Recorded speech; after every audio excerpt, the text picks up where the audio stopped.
Greater love hath no one than this, than to lay one's life down for one's friends. Sounds like a very difficult command of God. But what if it's not?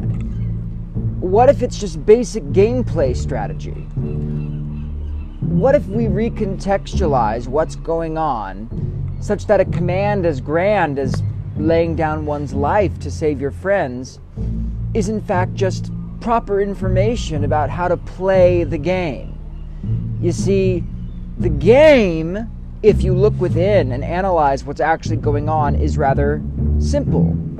The game is transforming your will by ordering your intellect properly so that the intellect may inform the will about how to behave in the world, to allow the will to behave in such a way that it opens up cognitive structures which allow good feelings and positive emotions back into the self, which it once had as a baby and as a child, in which emotions could flow freely. Love is being. Yes, love is an act of the will for the good of the other. Yes, love is an act of the will, but love is also feeling. Love is a feeling of acceptance of love. I mean, it's really actually, there's not much you can reduce it to or analogize it with. The whole point is a gameplay structure in which the will, by becoming an adult, blocks itself from keeping itself totally open to experiences of radically positive emotions, and then basically guarded by fear. I mean, that's really what it is. It's guarded by fear. We have nothing to fear but fear itself. He is the father of all lies. Fear, the fear that creates and structures an adult human intellect. So, because you can know that God exists, because you can know that God exists, you should have no fear about laying down your life to save your brothers. That's a great opportunity to help transform your will. I mean, it sounds like a big command because you're worried about blackout. You're worried that your information and your data is just deleted upon death. And that fear can be allayed just by knowing that God exists and by understanding the Christian story of the resurrection. It's all there to help guide you, to help you understand that there's nothing to fear. And how would you really behave if there's nothing to fear?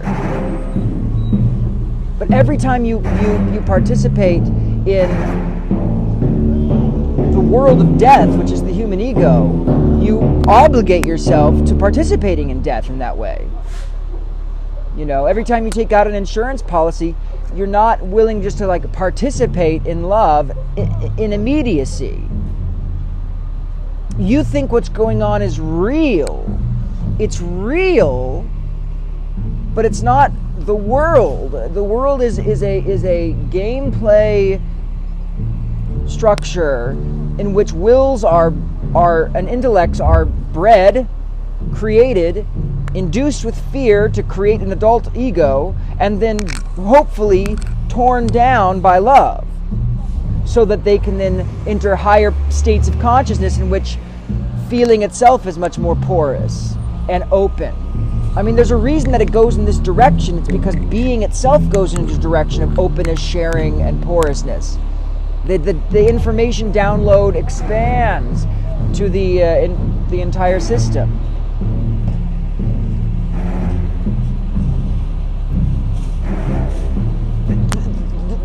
As a game of the will and the intellect, it makes sense that the whole point would the most amazing things would be moments of total sacrifice for other people, or goodness is a revelation of the will's power to overcome its selfish genes. That's what ethics is, really. It's the amazing quality that the intellect has to actually overcome the neurotic grip of fear that evolution has instilled in us. Because the selfish gene just wants to replicate itself, and it has no knowledge of God, and it thinks it's going to die. The ego that the selfish genes create. thinks it's going to die. And it can't really die, it can just change. But as a game of the will, it makes perfect sense that the ultimate ethical thing would be to humble yourself as a servant and love, love, love. And then barrel through fear. Just take fear and go for it. And fear nothing, because you realize that literally God exists, loves you infinitely, and nothing bad can happen to you as long as you stay true to the rules of the game and to truth. So, love does know no one greater than this. It's to lay down your life for one's friends, because that's just the total abandonment of the will into goodness, which is the point of the game. The point of the game is your existential freedom into goodness, not obligating yourself to a world that you're trying to negotiate neurotically that you will never comprehend totally or really be able to manage. Whatever happens to you in it is actually, you think you have control, but it's an illusion. All you have control over is your participation in goodness or badness. You know? You don't want to go to the dark side of the Force. But do or do not. There is no try. Play the game. It's called God, Christianity, and truth.